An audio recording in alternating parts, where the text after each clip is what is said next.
Sejam muito bem-vindos. Está aberta mais uma sessão das Novas Crónicas da Idade Mídia, terceira temporada. Eduardo Oliveira e Silva, Luís Marques, Luís Marinho e Rui Pego. Estreia da novela da SIC. Há novidades da televisão. Estreia da novela da SIC. A TVI responde com o Arquiteto e entrevistas a Melitão. José Rodrigues Santos vai trabalhar também na RTP3, ao que se sabe.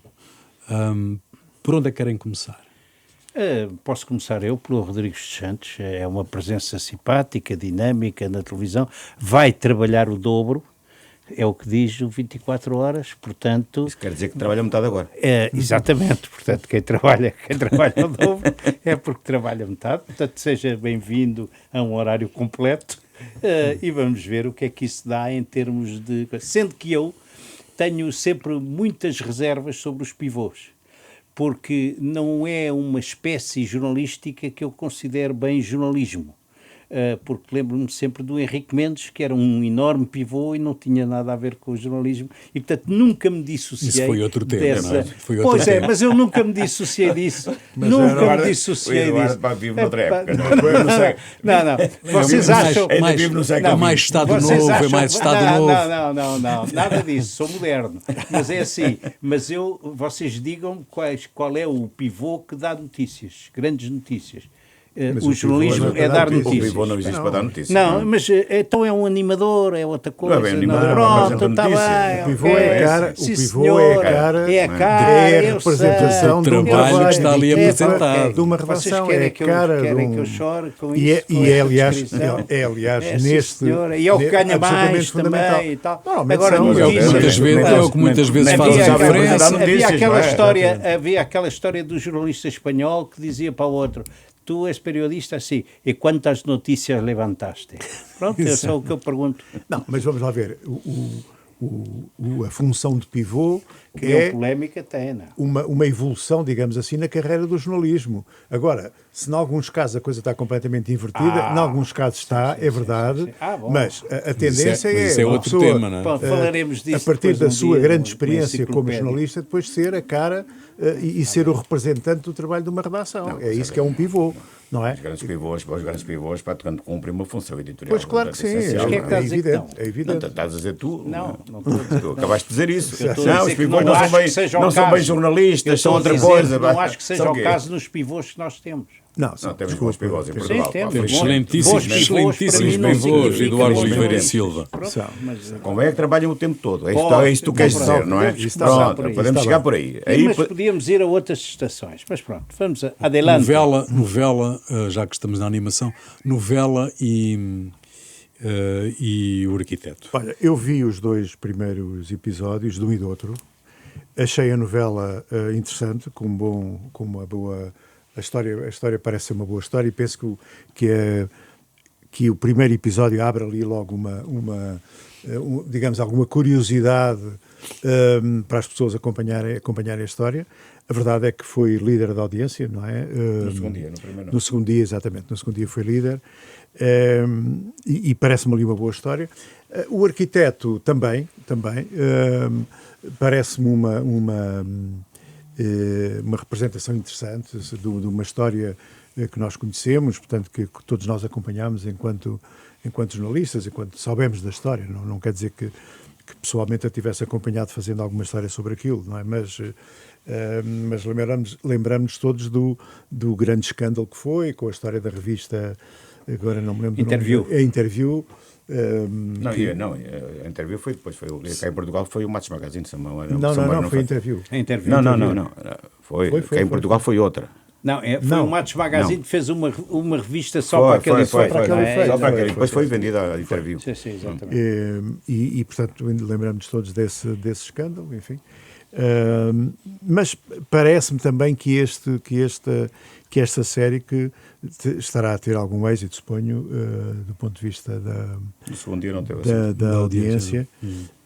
Mas, digamos, bem, em relação às novelas, enfim, é mais uma novela, sem dúvida, com interesse.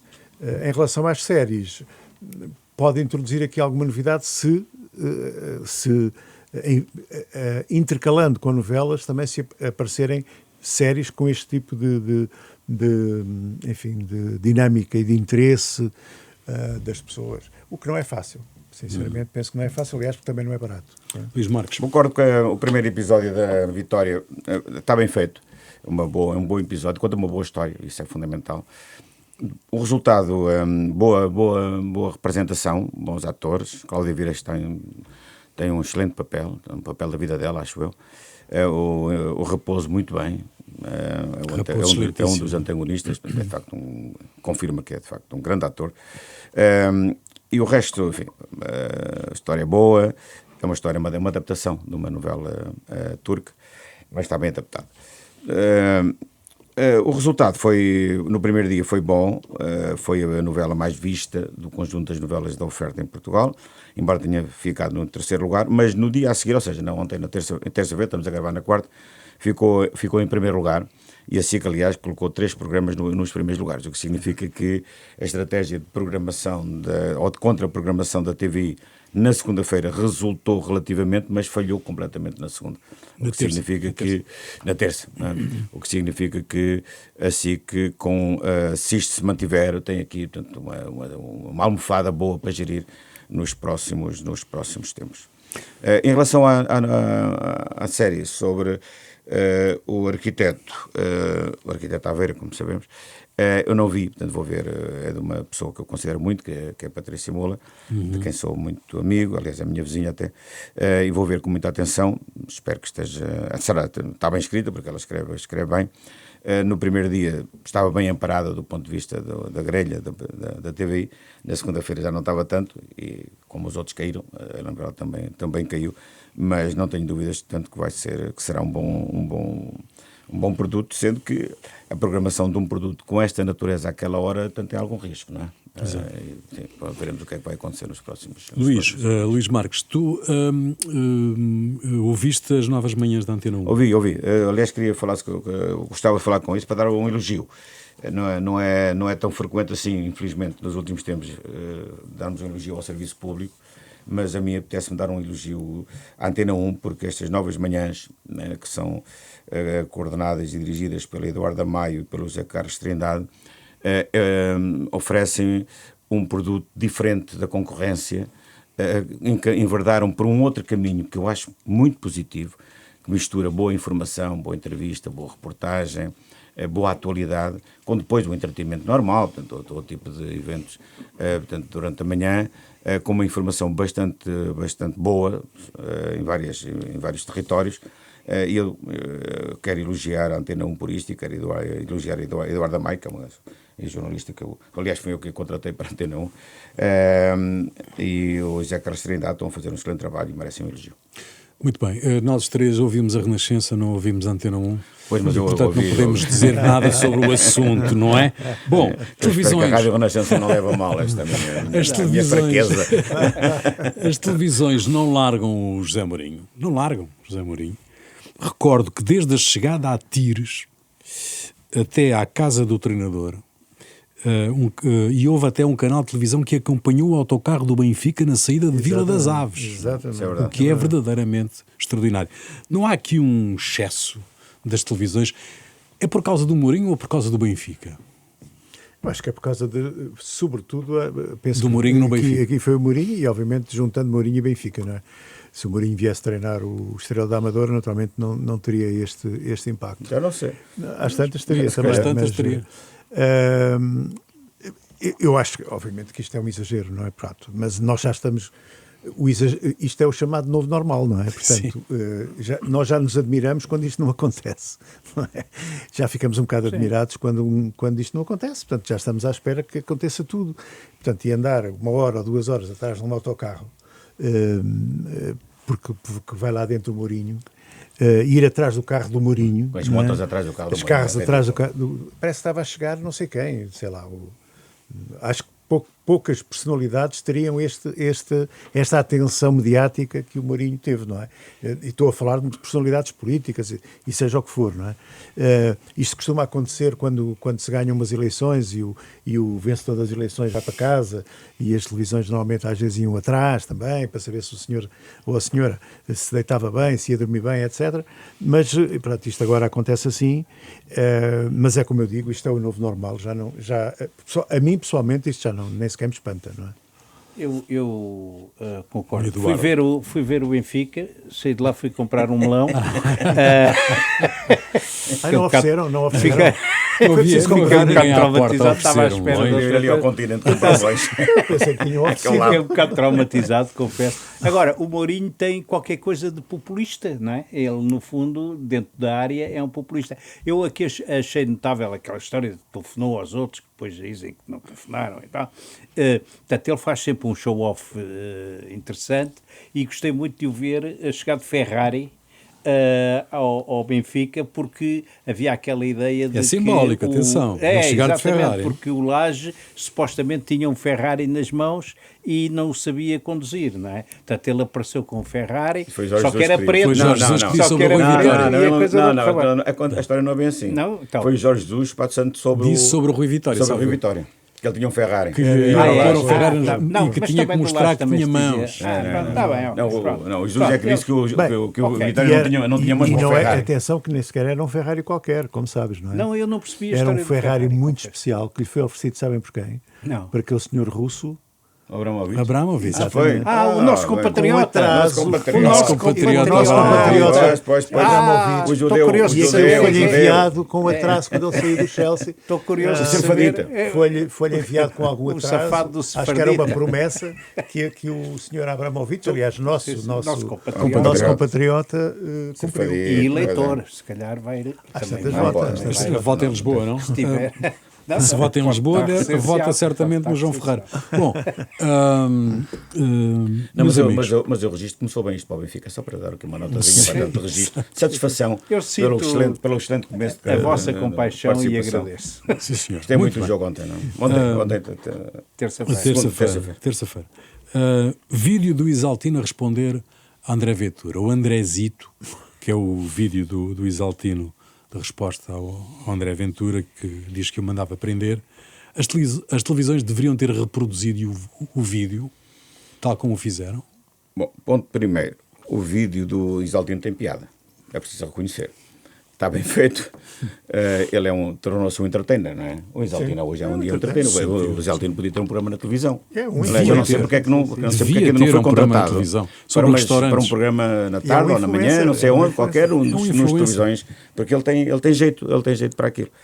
Faz bem e merece um dia ter um programa no canal jornalista. E o vídeo está bem feito, está interessante, ele tem piada. E responde com piada a uma provocação do André Ventura, né, disse que o mandava prender, como se em Portugal, portanto, o Presidente da República possa mandar prender alguém, não um cidadão. Agora, a questão é, se o vídeo devia ter sido, como foi, aproveitado e emitido em algumas televisões, penso que a SIC até inclusive, portanto, o fez. E eu acho que não, porque nós andamos sempre a criticar a influência das redes sociais e a dependência do jornalismo das redes sociais, e depois quando acontece uma coisa destas, que efetivamente tem piada e tem interesse jornalístico, depois as televisões reproduzem praticamente integralmente, de forma integral, o vídeo que está nas redes sociais. Que esta polémica entre o Isaltino e o André Ventura seja objeto de uma reportagem explicativa do que é que se está a passar entre os dois, eu acho muito bem. Agora, que se reproduza vídeos, tanto que passam nas redes sociais, já me parece uma cedência, portanto, que o jornalismo não deve fazer. Concordo Eduardo, com o Luís Marcos. Sim. Isto é mais, quer dizer, isto nem sequer é novo, e isto já dura alguns anos, quando as coisas se inverteram, isto é, as televisões neste momento dependem mais das redes sociais e vão buscar mais informação, às vezes informação entre aspas, às redes sociais, do que propriamente o contrário, não é? O que se esperava é que as redes sociais amplificassem de uma forma certa, correta e honesta a informação credível que, digo eu, e acredito que sim, as televisões, as rádios, etc., dão. Só que há uns anos a esta parte as coisas inverteram-se. E, O fluxo é ao contrário. É ao no contrário. fundo. São as televisões que vão notícia usufruindo, daquilo que se vão alimentando, no fundo, que se vão do que alimentando produzem as redes das sociais. redes sociais, com todos os problemas que isso acarreta, não é? De resto, Depois tens um há uma exemplo. questão depois há uma coisa que é em relação às redes sociais e a esta oferta alternativa em geral. Qualquer cidadão, o próprio Isaltino, pode ter um canal no YouTube, por exemplo. Todos nós podemos ter, não é? E nós podemos aqui criar um canal no YouTube. E a verdade é que esse tipo de oferta está a crescer de forma muito significativa. O que significa que as televisões jornalistas também têm que saber lidar com isto. Por exemplo, em Inglaterra, estive a ver uns números, é impressionante. O YouTube em Inglaterra representa já 14% do mercado. Está acima, brutal. por exemplo, tem mais audiência do que o Channel 5, que é privado, é um canal privado, e está relativamente próximo, enfim, ainda um bocadinho longe, mas relativamente próximo do Channel 4, que é um canal público, como sabemos. Ou seja, esta oferta alternativa está a aumentar, e se os canais jornalistas não souberem ter uma identidade, é claro que vão perder, quando vão continuar a perder. Mas nós tivemos recentemente um exemplo disso mesmo que vocês estão a falar, que foi na história da manifestação dos imigrantes. A notícia não foi a própria manifestação, no fundo, mas a ida do André Ventura contactar a manifestação. Essa é que foi a notícia e essa é que foi o enfoque Esse foi o objetivo das dele, televisões. provocou isso, não é? Claro, é evidente. Não é? É evidente que, quer dizer, que as televisões não podiam deixar de cobrir, não é? Mas aquilo, inicialmente, era a manifestação dos imigrantes, não é? Sim, ele tentou criar ali um upgrade, digamos, em favor dele, como ele faz na maioria dos eventos. Quer dizer, ele pega em todas as matérias que lhe possam ser favoráveis e utiliza-as da melhor forma. Se as televisões vão atrás ou não, isso é, digamos, uma leitura editorial que umas vezes é duvidosa, outras vezes é de acompanhar. Mas neste caso deviam ter ido atrás. Eu acho que ele foi à procura de um incidente que provocou, não é? Não houve, e portanto, num certo sentido, eu até acho que ele ficou um bocado desarmado naquele, e portanto, a ideia dele, eu acho que lhe correu mal, porque os imigrantes portaram-se lindamente e ainda, eu vi depois dizer que tinham limpo o problema ali é o seguinte, o sítio da manifestação. O problema aqui é que estes eventos acabam por não ter uma componente editorial. Como as televisões estão em direto, Pois. não é? Tu não tens possibilidade de controlar editorialmente o que é que está a passar. Não é? Ou seja, o que te entra pelos olhos, pelas televisões, pela casa adentro, pelos teus olhos, é o que está a acontecer efetivamente. É aquilo que ele quer provocar. Se ele quer provocar aquilo, das duas uma. Não há maneira de controlar ou isto. tu retiras as câmaras ou então... Claro, ou então tu gravas inevitavelmente. aquilo e depois vais editar e fazes uma coisa contextualizada. Então se estás em direto, estás a fazer o jogo dele. Estás sujeito àquilo que Claro, acontecer. vai acontecer. Portanto, isso... Mas isto é uma matéria editorial que convém e também as chefias de redação pensarem na forma como vão fazer a cobertura. Não é ir atrás de tudo que é direto, não é? Portanto, isso... Mas o problema é, a partir do momento em que estão em direto, os outros vão estar em Pois direto. é isso, mas isso é um Das fenómeno duas, de ou há arrastamento que a gente um sabe. concerto entre todos. Não Não pode vamos estar ser isto em tu e direto. deixar lá os É o, outros. Então, a partir do momento é o que estão, caso dos estão todos. incêndios e por aí fora. Não é? O caso dos Tirando julgamentos, depois o caso dos julgamentos, à porta do julgamento, do tribunal. Tirando depois que depois há os canais generalistas que estão completamente desligados e não vão a nada, não é? Só vão na hora do telejornal, que também é um contrassenso. Bom, Aliás, em relação aos julgamentos, já está uma nota, podemos falar isto para a semana, temos tempo para isso, mas está a decorrer o julgamento do BES, Sim. coisa que o jornalismo pura e simplesmente abandonou. Foi feita uma declaração, portanto, do famoso contabilista, portanto, do Commissaire aux comptes. Do Commissaire aux comptes, exatamente, dizes bem, falas bem francês, eu não. Do Ricardo Salgado, que é uma coisa notável. Falaremos sobre isso para a semana. E é triste que as televisões não estejam lá. Mas focando ainda na questão da imigração, há esta história do Adilson,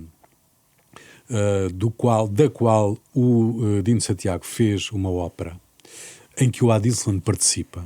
O Adilson é um miúdo que já não é miúdo nenhum hoje em dia, né?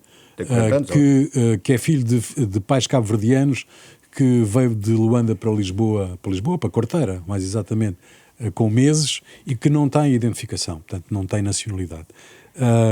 A Visão pegou nisso, na entrevista que fez com o Dino Santiago. O El País também pegou no tema. Foi a Braga, de resto, ver a ópera, ao Teatro Circo de Braga. Como é que é possível arrastar-se um caso destes durante este tempo todo? Eu acho que o Adilson deve ter 40 e tal anos. 40 anos, 40 41, sim. É possível, vou-te dizer, porque tudo o que meta administração pública em Portugal, determinadas situações, tudo é possível. É possível a Carris e o elétrico e o elevador, é possível as pessoas estarem anos sem saberem as resoluções, é possível haver partilhas que duram 20 anos, tudo é possível daquilo que 20 mete... anos mais? Ou mais. Quer dizer, nós temos um Estado que é enorme, gigantesco e que, do ponto de vista da eficácia relativamente a situações concretas, não há normativos especiais, não, quer dizer, neste caso nem era especial, era resolver o problema. Ao ponto que é um caso tão lamentável que deu uma ópera. Exato. Portanto, não é qualquer coisa, não é uma... e um dia, se calhar, daqui 300 anos vai ser cantada aí pelo mundo como um exemplo da ineficácia da administração portuguesa, que realmente tem coisas absolutamente vertiginosas.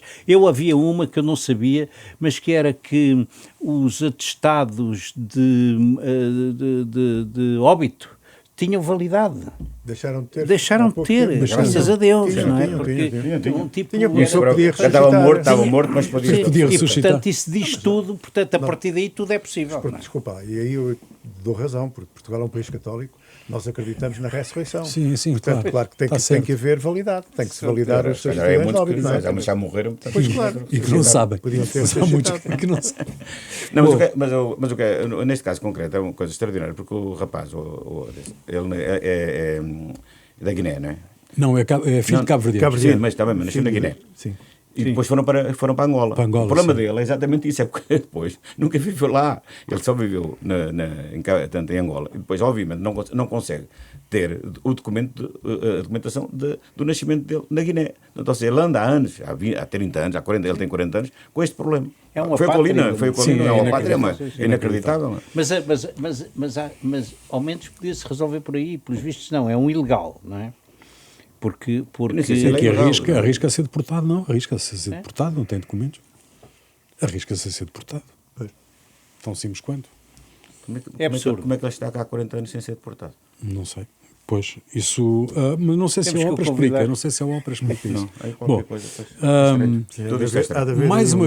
mais uma vítima do Trump, apenas estarmos ainda nos média. Jimmy Kimmel, personalidade da televisão, mas parece que o regresso... que está a dividir de alguma maneira a ABC. New York Times alvo de processo judicial no valor de muitos milhões de dólares e uma ameaça de cancelamento das licenças de televisão. Isto é, se tu falas de mal de mim, eu caço-te a licença e tu deixas de funcionar. Censura no Pentágono, visto prévio para as notícias.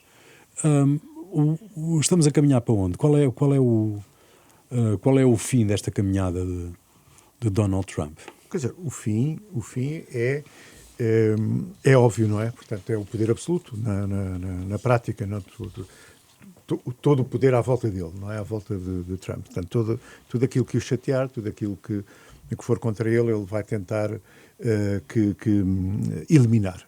Agora, eu continuo a ter alguma confiança, apesar de tudo, digamos, nas instituições norte-americanas. Por exemplo, este último exemplo do Kimmel foi um exemplo interessante, porque de facto o pessoal foi todo para a rua, não é? Pressionaram de tal forma pelo lado que dói mais a uma empresa, que é perder muitos milhões, não é? As pessoas começarem a cancelar as suas assinaturas, não é? E a empresa teve que recuar mesmo contra a opinião e contra eventualmente a pressão de Donald Trump. Portanto, é assim. Eu posso ser um otimista, mas acho que, apesar de tudo, com todas as tentativas, e com algumas até com sucesso, do Trump tentar fazer ruir toda aquela estrutura norte-americana que nós conhecíamos como uma estrutura de balanço e como é que se chama? De pesos e contrapesos, não é? E o que ele quer mais é peso, não é? Portanto, acabar com os contrapesos, o peso para o lado dele, como é evidente, mas apesar de tudo, digamos que algumas coisas têm batido o pé, algumas coisas têm acontecido. Agora, nós também sabemos como é que Trump funciona, portanto, ameaça muito, grita muito, etc., para ter algum, e tem conseguido com isso, é verdade, mesmo a nível da comunicação social, não é? De jornais de grande prestígio que se que se baixaram, não é? Não é o caso do New York Times, mas outros baixaram-se. Até agora? Não é? Até agora. Até agora, o New York Times, até agora. Tem resistido. Penso que tem sido a maior resistência em termos de comunicação social, tem sido o New York único, Times. mas é o que tem a CNN, de certa forma, também, menos, mas um bocadinho menos. Mas outros têm baixado a cabeça. E, portanto, ele com isto só tem tido ganhos, não é? Agora, vamos ver qual é o resultado disto a posteriori, não é? Como é que, se haverá alguma reação forte do povo norte-americano, ou de uma parte, nós quando chamamos povo norte-americano, nem sei bem o que é que isso é, não é? De uma parte da população norte-americana, que não está para isto, e se essa parte da população é maioritária ou deixa de ser. Foi minoritária nas eleições, portanto, como se viu, portanto, é porque uma boa parte dos norte-americanos estão contentes, eventualmente, com esta situação. É evidente que isto leva-nos a uma discussão muito grande em relação às fraquezas da democracia, como é que as democracias não estão a resolver os problemas das populações, etc, etc. Isso será, eventualmente, para outro programa, não é? Mas, de facto, o que Trump tem vindo a usufruir é um bocadinho de uma coleção enorme de descontentamentos, de pessoas que estão descontentes e que, já que está este aqui, é este, não é? Nesta situação de guerra, pré-guerra, o visto prévio às notícias não faz sentido no Pentágono? Sim, ainda não foi decidido, há uma orientação nesse sentido para que isso aconteça. Não sei se já está a acontecer mesmo, mas a decisão do Pentágono e da Casa Branca é que não possa ser publicada nada sobre o Pentágono que não tenha um visto prévio. Portanto, não seja alguém que veja. Enfim, isso é censura, naturalmente. Há aqui uma tentação autoritária, evidente. Curiosamente, feita em nome da liberdade de expressão. Feita em nome de combater, portanto, a manipulação da informação pela esquerda, o woke, etc. Mas a verdade é que o seu oposto é exatamente igual e o que está a acontecer é a manifestação disso. Em relação a a história da ABC, a primeira declaração da Casa Branca foi de distanciamento, fizeram bem, porque as audiências são mais, não sei o quê, mas agora, portanto, quando foi anunciado que a ABC ia recuperar outra vez o Kimmel, portanto, a declaração penso que é de hoje, terça-feira, da Casa Branca, que nós é que mandámos, portanto, que ele acabasse. Exato. Primeiro não tinha tido intervenção nenhuma. Que é um reconhecimento, nós é que mandámos que ele, portanto, acabasse, portanto, é lamentável que a ABC... Bom, a ABC está aqui metida num problema, porque a ABC é uma cadeia, a retransmissão da ABC é feita em cadeia, tem vários redistribuidores, alguns dos quais não querem redistribuir o programa dele. Enfim, por pressões políticas ou outras, não sei exatamente bem. Portanto, enfim, a ABC está metida aqui num problema. É claro que isto insere-se, independentemente de se considerar que as declarações do Kimmel foram mais ou menos felizes. Eu acho que ele não teve particularmente feliz, mas não era razão, obviamente, como é óbvio, para fazer, claro, é evidente, não fazia sentido nenhum, mas isto aqui é uma tentação, portanto, isto vai crescer, não há dúvida nenhuma. Embora e mais, mesmo a entidade, portanto, que supervisiona, portanto, toda a parte da comunicação social, portanto, é dirigida por um indivíduo nomeado pelo Trump, não é? Portanto, aliás, o primeiro ataque feito, portanto, à ABC foi feita por esse regulador. Isto vai continuar a crescer e não vai parar. Embora, enfim, estou como o Luís, estou otimista que, apesar de tudo, o poder nos Estados Unidos, o poder do povo, o poder da opinião pública tem muita força e dos checks and balances funciona. Aliás, uma coisa engraçada é que é o seguinte, o título do New York Times de hoje, quarta-feira, ou de ontem, que é de hoje, o Trump falou ontem, então, portanto, é de hoje, ontem, terça-feira, o New York Times não deixa os seus créditos por umas alheias. Portanto, o título do New York Times sobre o discurso dele é: Trump usa discurso na ONU para fazer falsas alegações e dar sermão aos líderes mundiais. Isto é um grande título. Portanto, ou seja, não há dúvida nenhuma que o New York Times... E é verdade, completamente. Temos que acreditar que a liberdade de imprensa, e a qualidade do jornalismo continua a funcionar. Persiste e resiste. Só uma nota minha. Se nós nos inserirmos no sistema americano, ele é um abuso. No ponto de vista da utilização da democracia, a América ainda é um oásis relativamente a muitos países, claro, não é? E, portanto, aliás, foi em Portugal que nós tivemos uma regressão da pluralidade democrática, não é? Sim, dizem as estatísticas, não é? Dizem as estatísticas e dados concretos, segundo um estudo que foi publicado, em que está a remissão no pluralismo. E eu mas isso tem uma nuancezinha. essa regressão é por causa da fragilidade económica dos meios de comunicação social. Ok. Sim, Não, está senhor. bem, mas há aqui uma razão, não é? Mas há Não uma- é sim. por causa da censura. Sim, ou não, por não, outras não, coisas. eu não É estava a comparar, é porque estava a a dizer- fragilidade dos meios de comunicação social fazem com que eles tenham menos Eu- capacidade. Vou voltar Isto é- àquele esse- meu esse é um tema. ponto- é um ponto Em interessante. termos de democracia, preocupa-me mais a Rússia e a China. E a China, E a China. Pai, não tinhas falado na China hoje. China. Como é que é possível? China. Já levamos quanto tempo de programa e ele não tinha falado na China hoje. O Eduardo Tu não aprecias o centralismo democrático, pá. Tu não aprecias, nunca o estudaste, não sabes. Já lá vai meia hora de programa e só Estás agora... com a só hora agora, que China. Estudasse o centralismo democrático, pá. Bom, Tantas virtudes, exatamente. tantos problemas, pá, tanto que não existiria se houvesse centralismo democrático. Exatamente. Portugal e outros países europeus reconheceram a Palestina, o Estado da Palestina. Onde é que esteve Montenegro neste reconhecimento? Que apareceu o nosso Ministro dos Negócios Estrangeiros a fazer a declaração do reconhecimento de Portugal. Montenegro estava onde? Não sei, hoje, neste momento em que que estamos a falar, ele está no Parlamento, não sei se a fazer o Estado a reportar o Estado da Nação, um discurso o Estado quinzenal, não é? Debate quinzenal. O debate quinzenal.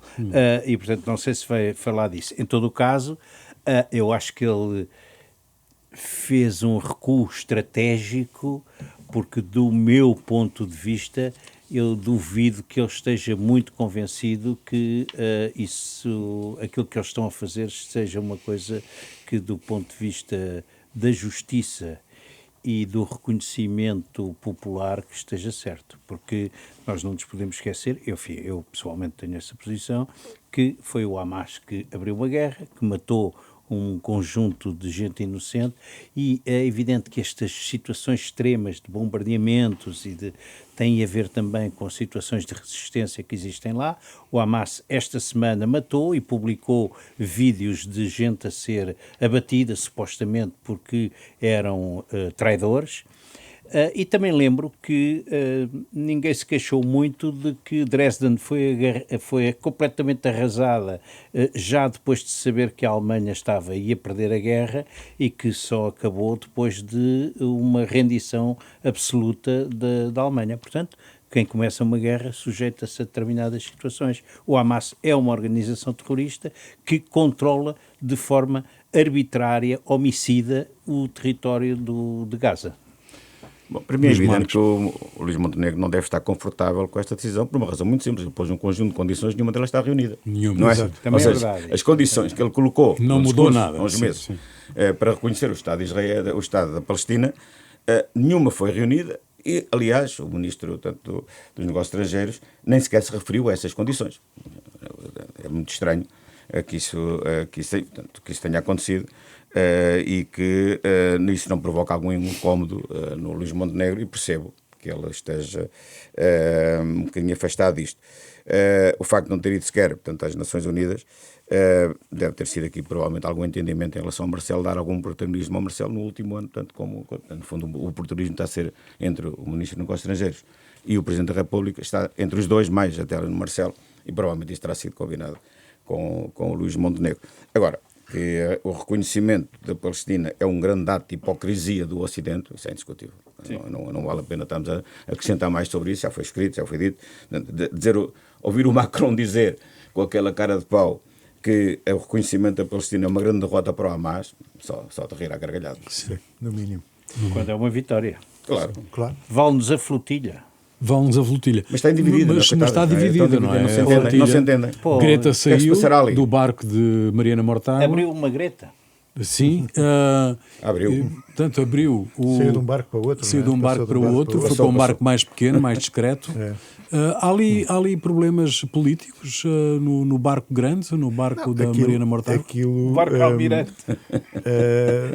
aquilo com a... Mas não é o devida- nosso almirante. A devida desculpa aos nossos irmãos, aquilo é uma espécie de albergue espanhol, não é? A flotilha, portanto, que havia ali tudo, a grande confusão, e aquilo também era uma festa, não é? Portanto, aquilo está a servir um bocadinho para tudo. Mas que aqui nunca vai lá É chegar. evidente que quem Não sei onde é que eles patrocinou... estão, Já ninguém sabe onde é que eles estão. Eles eu estavam tenho- a sul da Sicília. A Sicília. Ainda estão na Sicília. Ainda estão na Sicília? Mas aqui também é Só para ir daqui lá devagar. para o também Natal, não- chegam lá. Também não precisam de chegar lá Vou passar o tão Natal cedo. lá. O que eu tenho lido é que aquilo, obviamente, foi patrocinado por pessoas ligadas ao Hamas, como é evidente, portanto, pagaram aquela flotilha. Digamos que os responsáveis mais interessados na flotilha não estão a gostar muito da festa, portanto acham que a festa é um bocadinho demasiado. Há ali uma série de correntes que não interessam muito às pessoas mais ligadas agora, LGBT, exatamente. Não é? O problema da homossexualidade. E portanto, tudo isto faz com que, aliada aos problemas, cada vez que uma onda sobe os 3 metros, para tudo, de maneira que a coisa não está fácil. Isto É difícil. a navegação... Isto é uma aventura trágica ao marítimo, eu acho. Isto é, não... É um bocado. Isto é uma história trágica ao marítimo. Pode ser, não é? Portanto, isto acaba por ser um descrédito total daquela organização. A começar pela Mariana Mortágua, já nem volta, não é? A Mariana Mortágua já se fez substituir. Já se fez substituir. Já não volta. Já disse que pensava que aquilo demorava pouco tempo, afinal demora muito, e que, pronto, já se fez substituir por outra. Devem estar perdidos, devem estar ali no meio do Mediterrâneo, não sabem onde é que ele dir. Tem que chamar o Almirante. Tem que chamar o Almirante. Flotilha é uma palavra portuguesa? É. Flotilha. Mas o que é extraordinário, o que eu ouvi agora é que entre as existências há desistências porque há motivações diferentes agora. Há uns que querem continuar a ir para a Palestina, para Gaza, mas há outros que não querem continuar a discutir a questão das reivindicações da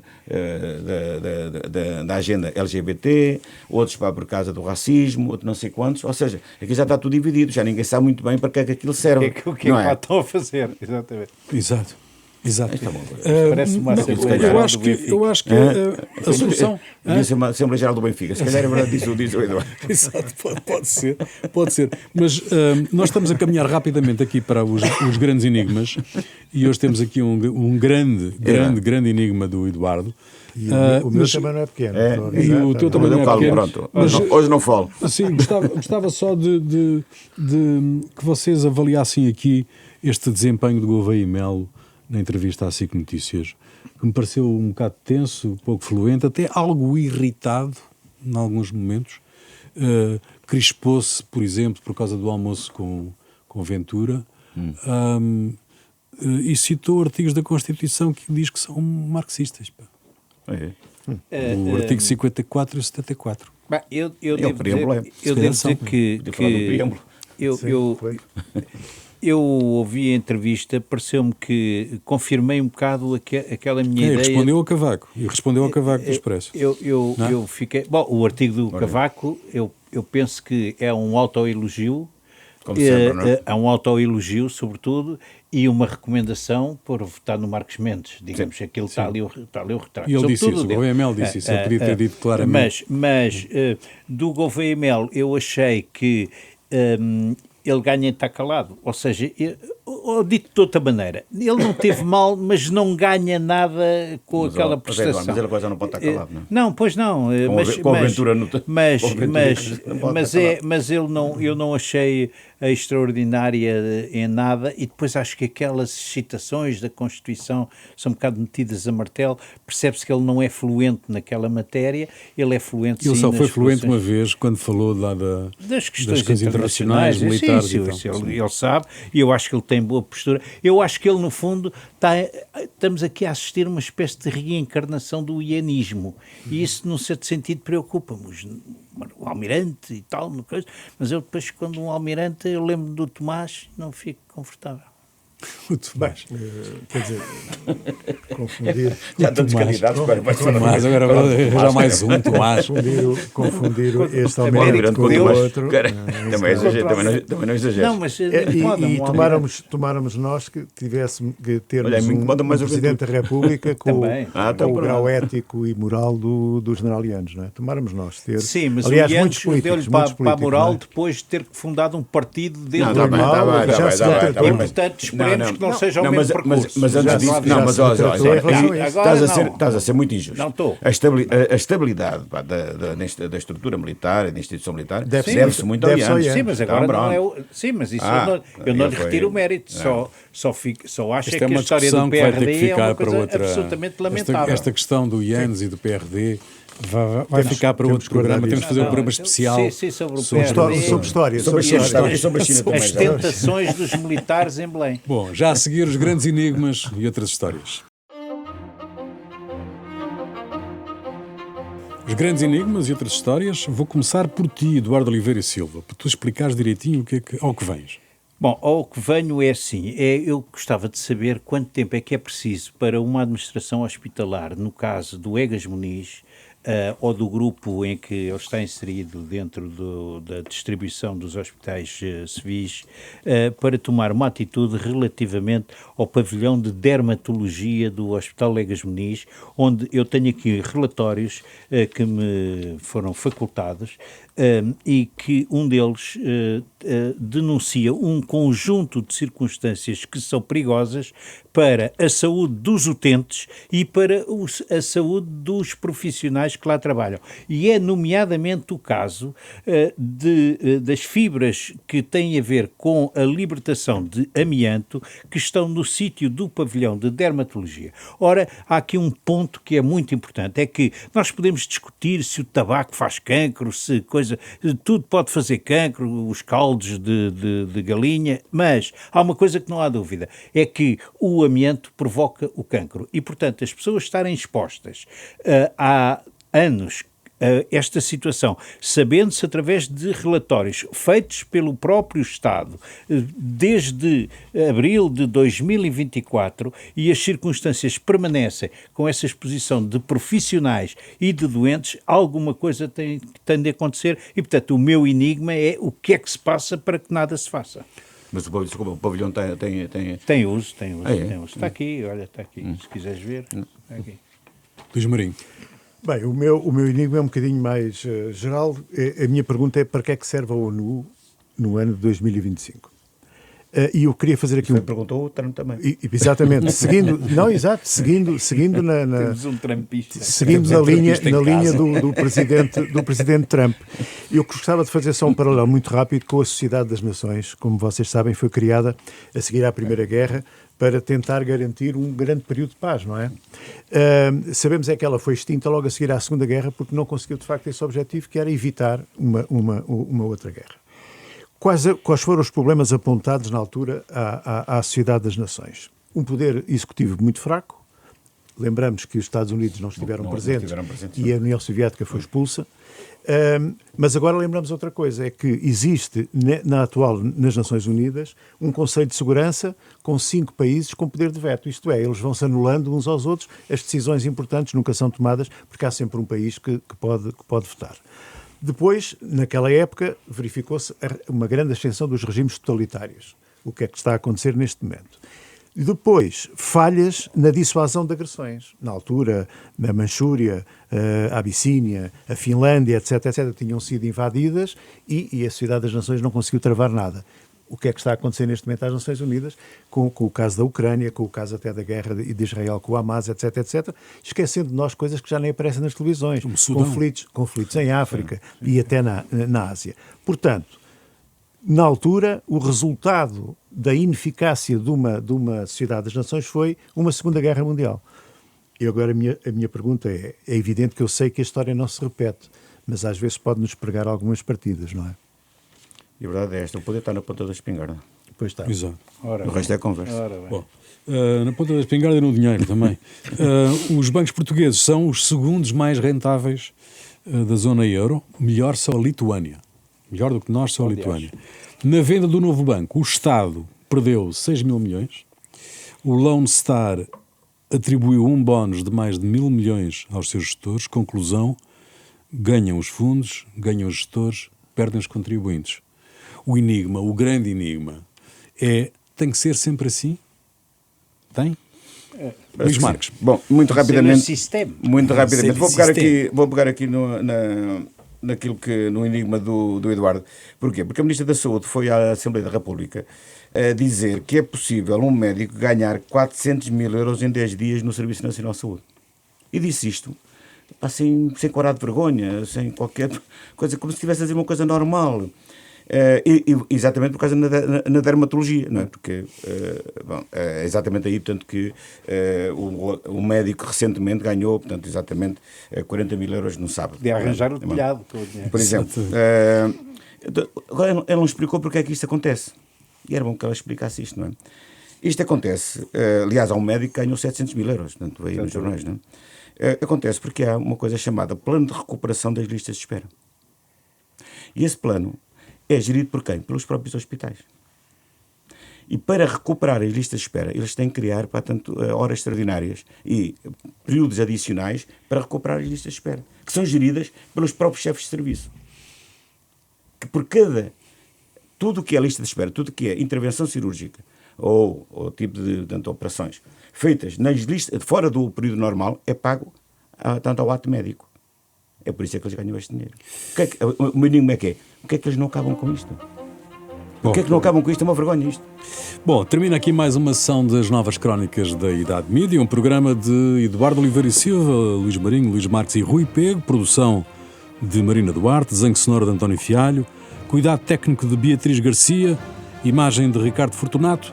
Novas Crónicas da Idade Mídia, domingo ao meio-dia, sempre que quiser, ao alcance de um clique. Até para a semana.